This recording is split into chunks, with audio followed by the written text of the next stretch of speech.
আসসালামু আলাইকুম। বিডি সংবাদ ৭১ সংবাদে আমন্ত্রণ জানাচ্ছি। আমি সুমি হাসান। শুরুতেই জানিয়ে দিচ্ছি মাওয়া গ্রুপ সংবাদ শিরোনাম। এবারে Asian specialized hospital and diagnostic centre প্রবাসের সংবাদ। জেদ্দা থেকে সহকর্মী রফিক চৌধুরীর তথ্য ভিডিও চিত্রে দেখুন একটি বিশেষ রিপোর্ট। যথাযথ মর্যাদা ও বিপুল উৎসাহ উদ্দীপনার মধ্য দিয়ে সৌদি আরব জেদ্দায় অবস্থিত বাংলাদেশ কনসুলেটে পালন করা হয়েছে মহান বিজয় দিবস। জেদ্দা থেকে আমাদের সহকর্মী রফিক চৌধুরী জানান, দিনটি উপলক্ষে কনসুলেট চত্বরে জাতীয় পতাকা উত্তোলন করেন কনসাল জেনারেল মিয়া মোহাম্মদ মাইনুল কবির। একই সময় তিনি কনসুলেটের কর্মকর্তাবৃন্দের সাথে নিয়ে অস্থায়ী স্মৃতিসৌধে পুষ্পার্ঘ্য অর্পণ করেন।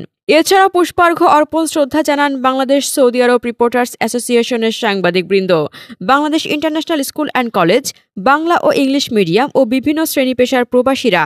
এরপর রাষ্ট্রপতি, প্রধান উপদেষ্টা ও পররাষ্ট্র উপদেষ্টার বাণী পাঠ করেন কনসুলেটর পদস্থ কর্মকর্তা NSI consul Zahidul Islam, ministry of শ্রম কনসাল কাজী এমদাদুল হক, হজ কনসাল জহিরুল ইসলাম।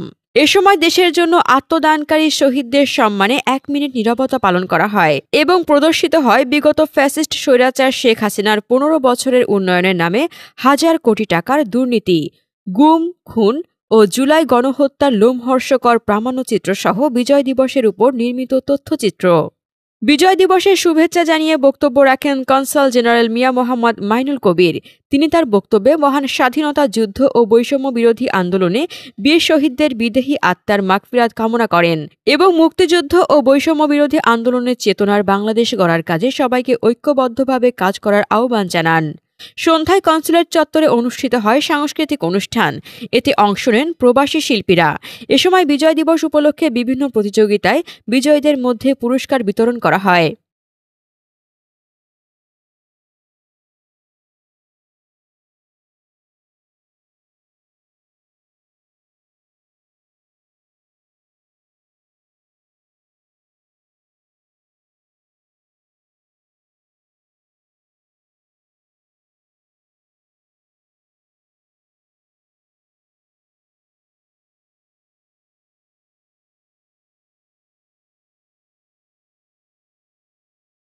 মেহেরবানি করে আপনি আমাদের মনোযোগ কবুল করুন।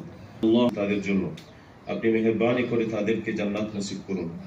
এই আন্দোলনে যারা আহত হয়েছেন তাদের নবিয়্যিনা মুহাম্মদ ওয়া আলা আলিহি ওয়া আসহাবিহি আজমাইন।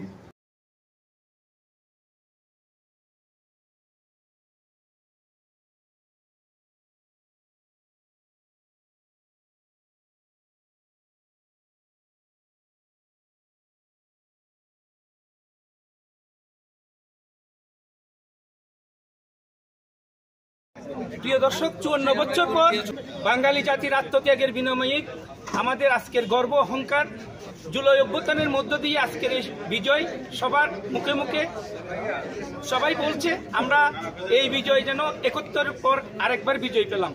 তো এখানে প্রবাসীরা এসে খুবই উল্লাসিত। আজকের এই উদ্ভাসিত আমাদের গর্ব, আমাদের অহংকার। জেদ্দা থেকে রফিক চৌধুরী, সৌদি আরব।